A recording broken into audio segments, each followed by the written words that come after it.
এই তিনটে নিউজ দেখেন। একটা, বিএনপি নির্বাচন নিয়ে ঈদের পরে আন্দোলনের কৌশল যেন প্রফেসর ইউনূসকে চাপে রাখা যায়।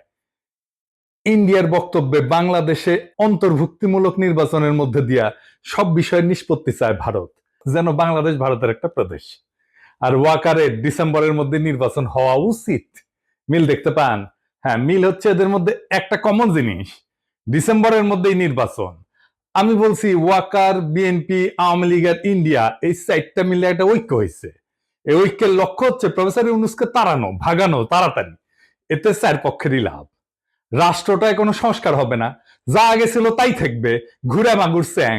আর্মির জেনারেলরা যে আকাম করছে, গুম খুনে যুক্ত ছিল, সেটার বিচার হবে না। জুলাই আগস্ট বিপ্লবে ওয়াকারের আর্মি গুলি করে মানুষ মারিছে। গতকালই নেত্র নিউজে একটা রিপোর্ট আসছে, 5ই আগস্ট সকালে আর্মি টার্গেট কইরা মাথায় গুলি কইরা মানুষ মারছে, টার্গেট কইরা, বিনা উস্কানিতে। এই যে এটা দেখে নিয়েন, খুব ভালো রিপোর্ট করছে এটা। এগুলার বিচার যেন না হয়, এইটা ওয়াকার চায়। যারা গুম খুনে যুক্ত ছিল তাদের যেন বিচার না হয়, বিডিআর হত্যাকাণ্ডের যেন বিচার না হয়, শুনেন তার মুখেই।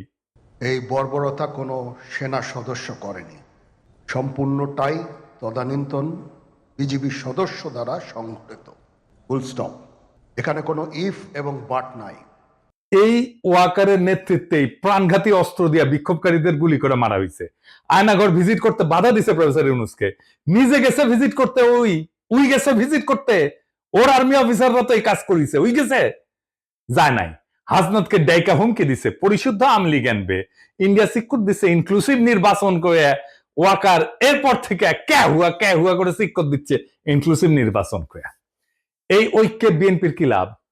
সে আর একটা আওয়ামী লীগ হয়ে উঠতে পারবে, ফ্রি স্টাইলে লুটপাট করবে, ভোটার ছাড়া নির্বাচন করবে, গুম খুন শুরু করবে। করছিল তো 2 কোটি নাকি ভোটার, না 1.5 না 2 কোটি ভোটার, ভুয়া ভোটার তালিকা করছিল। ক্রসফায়ার করবে, ক্রসফায়ার তো শুরু করছিল বিএনপি, জানেন তো। এটা নিয়ে আসি চেয়ারটা এপিসোড কইরা। আওয়ামী লীগের লাভ, তার বিচার হবে না। এত জুলুম চালানোর পরে যে দলটা নিশ্চিন্ন হয়ে যাওয়ার কথা ছিল, সে আবার ফিরে আসবে রাজনীতিতে। 75-এর পরে ফিরে আসিছে যেভাবে সেইভাবে। আর ইন্ডিয়া, হাসিনা যা দিছে, যা ইন্ডিয়া সারা জীবন মনে রাখবে, সেটা অব্যাহত থাকবে।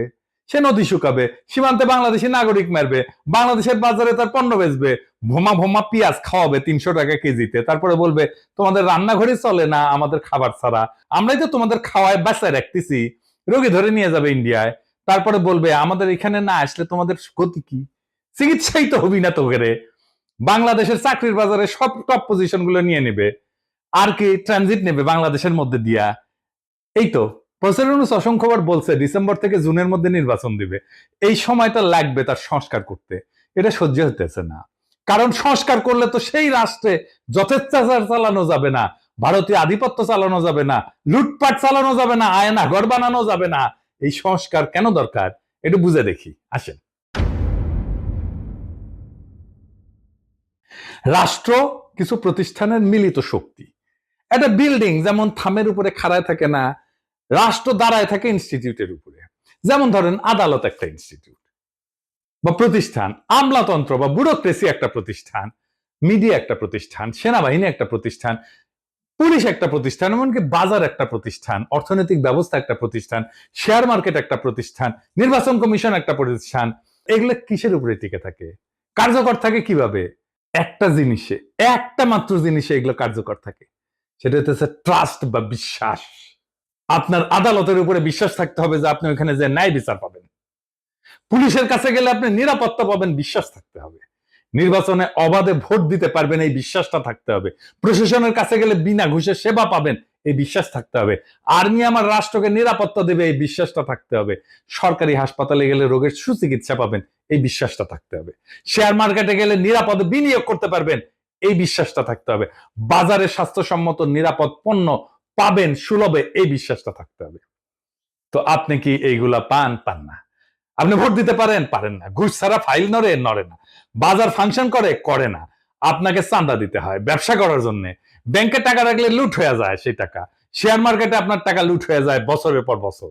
ওয়াকার বলে আর গুলি চালাবে না সেনাবাহিনী, আর সেই দিনই নিরস্ত্র শান্তিপূর্ণভাবে বিক্ষোভ করা মানুষকে টার্গেট করে মারে ওয়াকারের সেনাবাহিনী। তো বিশ্বাস আছে? থাকে না। যে সেনাবাহিনী দেশ রক্ষা করার কথা, সে আয়না ঘর বানায় ক্যান্টনমেন্টের মধ্যে। সেখানে পশুর মতো বন্দি করে রাখে মানুষদের দিনের পর দিন। আর কত বলবো? তো এই বিশ্বাসটাই ডেমোক্রেসি। শুধু ভোট দেওয়াটা ডেমোক্রেসি না, ভোট ডেমোক্রেসির একটা পার্ট। হাসিনা যে শুধু ভোট দিতে দেয় নাই তা না, সে ইনস্টিটিউট গুলোকে ধ্বংস করছে, ফলে রাষ্ট্র নাই হয়ে গেছে, ভেঙ্গে পড়ছে একেবারে। এইগুলা থেকে বিশ্বাস বা ট্রাস্ট নাই করে দেওয়া হয়েছে। সে বিশ্বাসকে প্রতিস্থাপন করছে কি দিয়া? ভয় দিয়া, টেরর দিয়া। ডেমোক্রেসির মধ্যে বিশ্বাসকে ভয় দিয়া প্রতিস্থাপন কইরা স্বৈরাচার হয়, ফ্যাসিবাদ হয়। আপনি চিন্তা করে দেখেন, আপনার জীবন কাটতো ভয়, সারাক্ষণ ভয়, চাকরির ভয়, সম্পদ হারানোর ভয়, অপমানের ভয়, জেলে যাওয়ার ভয়, গুম হওয়ার ভয়, মাস্তানির শিকার হওয়ার ভয়। প্রফেসর ইউনূসের সরকারের টাইম লাগতেছে কেন সামাল দিতে? কারণ ভয় দিয়ে তো প্রফেসর ইউনূস শাসন করতেছে না, আর ইনস্টিটিউট গুলো তো দাঁড়ায় নাই। এই যে গ্যাপ, এই টাইমে রাষ্ট্র এই অবস্থাতেই থাকবে। সেজন্যই সংস্কার। এই সংস্কার না হইলে ভয় দিয়েই শাসন করতে হবে, যেই আসুক ক্ষমতায়। তাই বলি যে বিএনপি স্বৈরাচার হয়ে উঠতে হবেই, মাপ নাই যদি রাষ্ট্রের সংস্কার না হয়। এই সংস্কারে বাধা দেওয়ার জন্য ইন্ডিয়া আর বিএনপি উর্দি পড়া মাস্তান আনিছে, সে হইতেছে ওয়াকার। ওয়াকার সেই উর্দি পড়া মাস্তান ইন্ডিয়া আর বিএনপির। সে ওয়াকার ইন্ডিয়ার স্বার্থে দেশের রাজনৈতিক গতিমুখ অন্যদিকে ঘুরে দিতেছে। কিভাবে? আমরা জানি ইন্ডিয়া ওয়াকার হাসিনার বনজামাই। শুধু তাই না, সে একজন ইন্ডিয়া অনুরাগী ব্যক্তি। আওয়ামী লীগকে অন্তর্ভুক্ত করে ভবিষ্যতে জাতীয় সংসদ নির্বাচন সম্পন্ন করার জন্য প্রায় প্রকাশ্যেই বলছে। ওয়াকার নিয়মিত ইন্ডিয়ার সেনা প্রধানের সাথে কথা বলে তার পরামর্শে কাজ করে। শুনেন ইন্ডিয়ার সেনা প্রধানের কণ্ঠেই শুনেন। I am in touch with the chief of Bangladesh during the time of when this changeover took place. I was in constant touch with him, and even thereafter, in November 24, we had a video conference also. As far as the military cooperation is concerned, is again going up in the same way. Our officers have moved there for the NDC also. There is no let up on that side. When we talk about the relationship we should talk about when there is an elected government. So as of now, the relationship is with the military is well and perfect. এটা ভারতীয় সরকারের পক্ষ থেকে বারংবার দাবি করা হয়েছে। ভারতীয় মিডিয়ায় পালকি শর্মা ওয়াকারকে ভারতপন্থী জেনারেল বলে পরিচয় করাই দিছে। শুনেন। But the army chief is against it. He is seen as a pro-India officer. Fascist হাসিনার পক্ষ অবলম্বন করে সে এই অপরাজনীতি করেই চলতেছে। এর বিপরীতে অন্তর্বর্তীকালীন সরকারের প্রধান উপদেষ্টা ডক্টর মোহাম্মদ ইউনূস কোনো রাজনীতি বুঝেন না বা করেনও না, অথবা করতে পারেন না। কিন্তু বিএনপির বিপরীতে ব্যাপকভাবে তার জনপ্রিয়তা বাড়তেছে। এর কারণ কি? তিনটা কারণ, প্রধান কারণ। প্রথমত, তার সরকার দুর্নীতিমুক্ত। তিনি খুনি হাসিনার আমলে যেভাবে বাংলাদেশকে লুটপাট করে দেউলিয়া করে ফেলা হয়েছে তা শক্ত হাতে বিচার করতে চান। দ্বিতীয়ত, দেশবাসীর সকল মৌলিক মানবিক এবং রাজনৈতিক অধিকার ছিনায় নেওয়ার অপরাধে তিনি ফ্যাসিস্ট হাসিনার আওয়ামী লীগে শক্ত হাতে শাস্তি দিতে চান। 3 নাম্বার, বাংলাদেশ স্বাধীন হওয়ার পরে গত 53 বছর ধরে এদেশের ভাগ্য নিয়ে ইন্ডিয়া যেভাবে সিনেমিনি খেলছে এবং দীর্ঘ 15 বছর ফ্যাসিবাদী দুঃশাসনকে সমর্থন দিয়ে তারা বাংলাদেশকে যেভাবে ভুগাইছে, তাতে তিনি ক্ষুব্ধ এবং ক্রুদ্ধ। দেশবাসীকে বোকা ভাবার কোনো কারণ নাই। মানুষ বোঝে কেন আজ অধ্যাপক মোহাম্মদ ইউনূসকে সমর্থন করতে হবে। অভিন্ন কারণে সশস্ত্র বাহিনীর 95% সদস্য বুঝে এই অন্তর্বর্তীকালীন সরকারের প্রধান উপদেষ্টার পেছনে কেন একজোট হয়ে দাঁড়াইতে হবে। কারণ এটা বাংলাদেশের স্বাধীন অস্তিত্ব এবং সার্বভৌমত্বের প্রশ্ন। স্বাধীন সত্তা নিয়ে ইন্ডিয়ার মুখোমুখি দাঁড়ায় আপন দেশের জনগণের স্বার্থে রাষ্ট্র পরিচালনার বিষয়। আর সেই দেশবাসীরা যখন দাঁড়ায় যায়, তখন জেনারেল ওয়াকার সহ অল্প কিছু কর্মকর্তা ভিন্ন কিছু করার সুযোগ হারায় যায়। গত পরশুদিন বুধবার ঢাকা সেনানিবাসের সেনা প্রাঙ্গণে অফিসার্স অ্যাড্রেসে সেনা প্রধানের দেওয়া বক্তব্য বইলা গণমাধ্যম এবং সামাজিক মাধ্যমে যা প্রচার করা হয়েছে তা বিশ্লেষণ করলে 3টা সত্য উদ্ঘাটিত হয়। কি কি? 1 নাম্বার, ফ্যাসিবাদী দল আওয়ামী লীগের কার্যক্রম নিষিদ্ধ হওয়ায় জেনারেল ওয়াকার সহ তার ঘনিষ্ঠ সহযোগীদের ছোট্ট গ্রুপটা খুবই বিক্ষুব্ধ হয়ে পড়ছে। কোনো কারণ না থাকার পরেও এই ক্ষুদ্র গোষ্ঠীটি বিচারের মুখোমুখি হওয়ার ভয়ে বা চাকরি হারানোর ঝুঁকিতে ক্লান্ত, হতাশ এবং কাতর হয়ে পড়ছে। দ্বিতীয়ত, সেই কারণে তারা অন্তর্বর্তীকালীন সরকারের সংস্কার কার্যক্রম, রোহিঙ্গা প্রত্যাবর্ষণের লক্ষ্যে গৃহীত পদক্ষেপ এবং জুলাই ঘোষণা এবং প্রোক্লেমেশনকে বাধাগ্রস্ত করার উদ্যোগ নিছে। তৃতীয়ত, সরাসরি জাতীয় স্বার্থের বিরুদ্ধে অবস্থান নিয়ে এই গোষ্ঠীটি শত্রুভাবাপন্ন ইন্ডিয়ার স্বার্থকে অগ্রাধিকার দিচ্ছে। প্রতিবেশী এই দেশটার পক্ষ নিয়ে তাদের এজেন্ট হিসেবে বাংলাদেশ বিরোধী কার্যক্রমে লিপ্ত জনধিকৃত ফ্যাসিস্ট দলটিকে সঙ্গে নিয়ে সকল দলের অংশগ্রহণের মধ্য দিয়া অন্তর্ভুক্তিমূলক জাতীয় সংসদ নির্বাচনের তত্ত্ব হাজির কইরা প্রধান উপদেষ্টার উপর চাপ সৃষ্টি করতেছে। জাতীয় স্বার্থ বিরোধী অন্তর্ঘাতমূলক অপকর্মে জড়িত জেনারেল ওয়াকার চক্র ইন্ডিয়ার পাশাপাশি বিএনপিকে তাদের সাথে যুক্ত করতে পারছে। লক্ষ্য করলে দেখবেন, একদিকে ইন্ডিয়া একের পর এক বাংলাদেশের স্বার্থ বিরোধী নানান ব্যবস্থা নিচ্ছে, অন্যদিকে বিএনপি দেশব্যাপী অস্থিতিশীলতা সৃষ্টি করার লক্ষ্যে লাগাতার ভাবে নানা ক্ষতিকর কর্মসূচি দিয়ে যাচ্ছে। সেনাপ্রধান, ইন্ডিয়া এবং বিএনপির মধ্যে আজ যে রাজনৈতিক সমঝোতা গড়ে উঠছে, এইটা তার ইঙ্গিত বা প্রমাণ।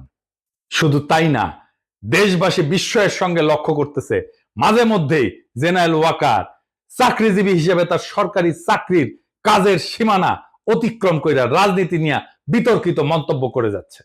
তার পছন্দের নিষিদ্ধ দলটার পক্ষ অবলম্বন করে সশস্ত্র বাহিনীকে অপব্যবহারের চেষ্টা চালাচ্ছেন, যা ফ্যাসিবাদের অন্ধকার যুগে কখনোই তাকে করতে দেখা যায়নি।